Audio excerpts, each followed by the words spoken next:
I mean, if that's not 300, I don't know what to do.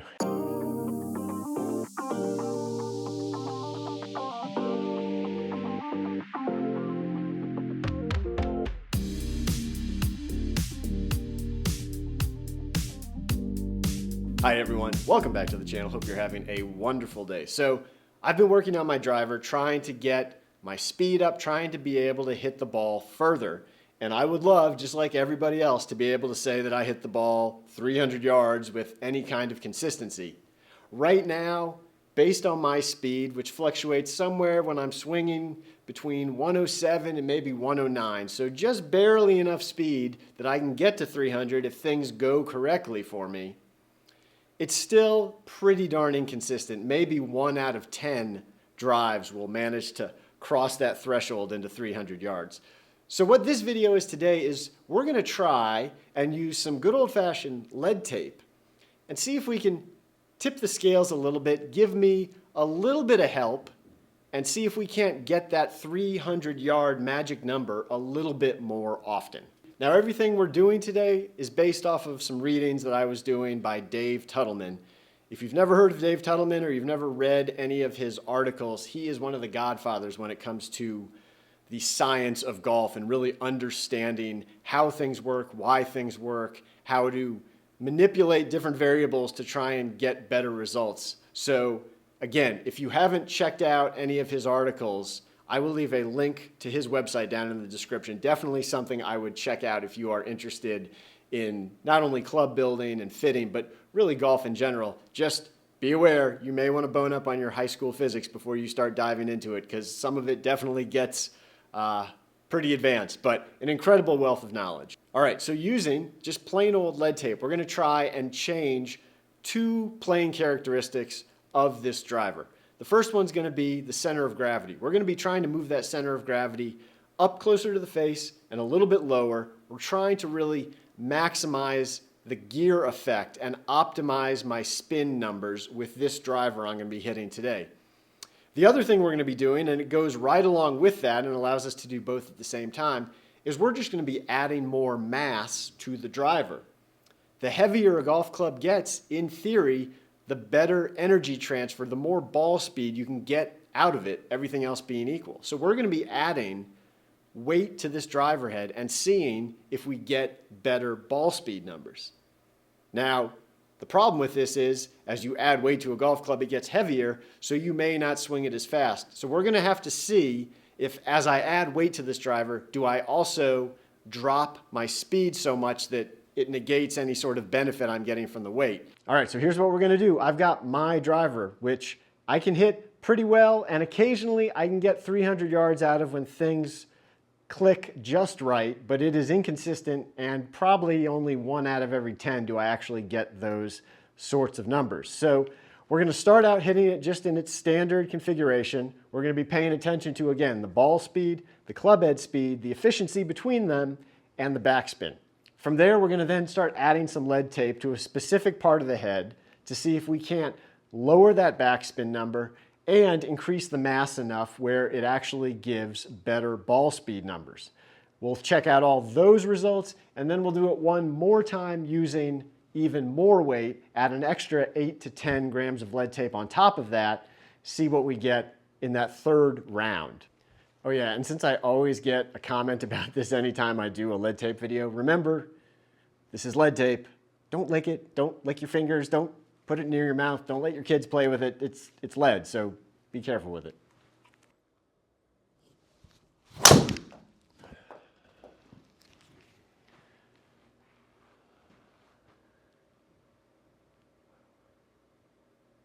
Did we get there? So close. 298. So there you go. That one was hit really good. 110 mile an hour club head speed, 156 ball speed. The spin at 2,300. The efficiency a little bit low at 1.41. So that right there is a perfect example of kind of what I'm talking about. I've got enough speed at 110 that I can hit 300 yards if the numbers, the rest of the numbers, are where they're supposed to be. But if they're a little bit off, in this case the ball speed was a little low, maybe the spin's still a touch high if I'm trying to get 300, I'm just not quite getting it there.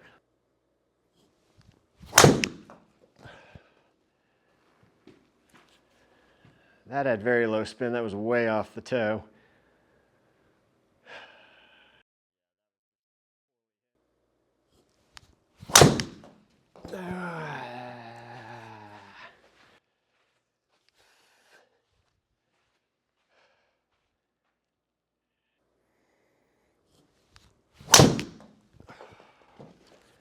I mean, if that's not 300, I don't know what to do.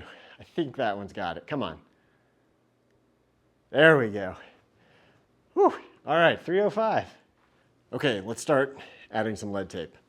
Okay, that right there is 10 extra grams of lead tape, way up towards the face and low. We're gonna see, one, how do my spin numbers look, and two, does my ball speed go up without losing too much club head speed?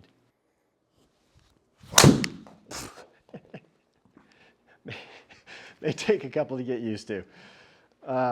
Let's see what we got out of that one. It's not terrible.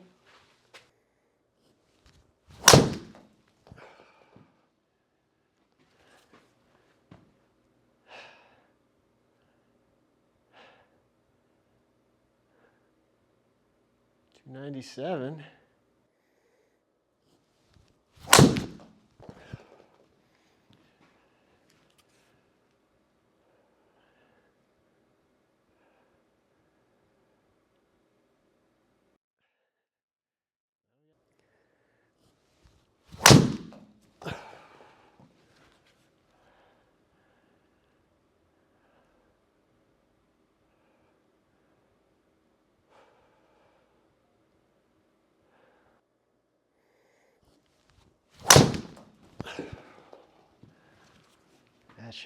That should be 300.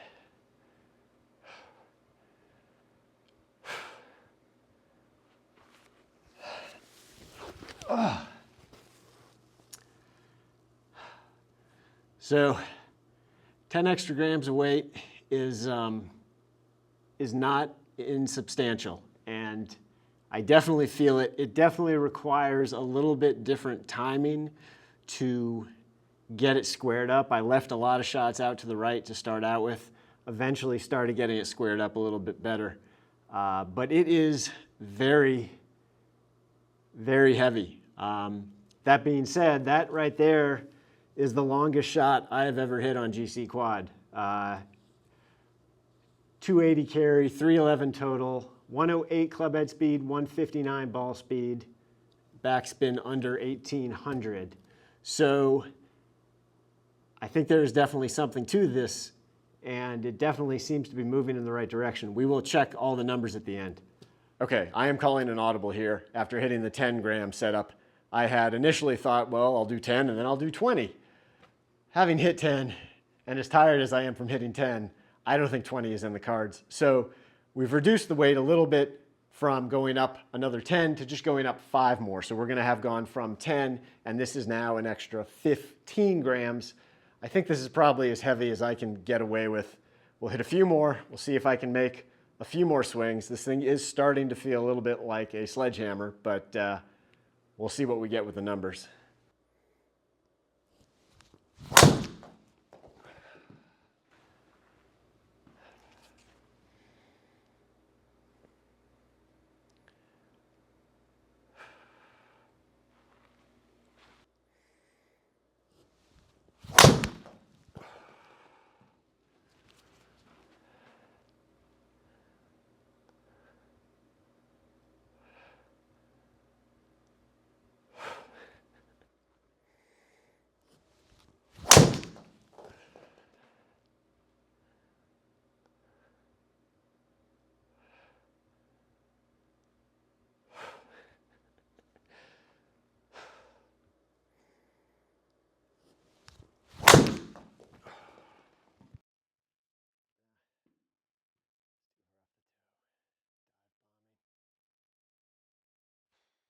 All right, let's look at all the numbers. Remember what we were trying to figure out. Could I get a little bit of help? Could I just get a little extra to get me over that 300-yard threshold?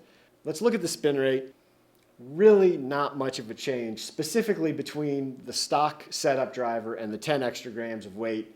Yes, the stock configuration is actually slightly lower, but it's by such a small amount that we would just say it's a tie.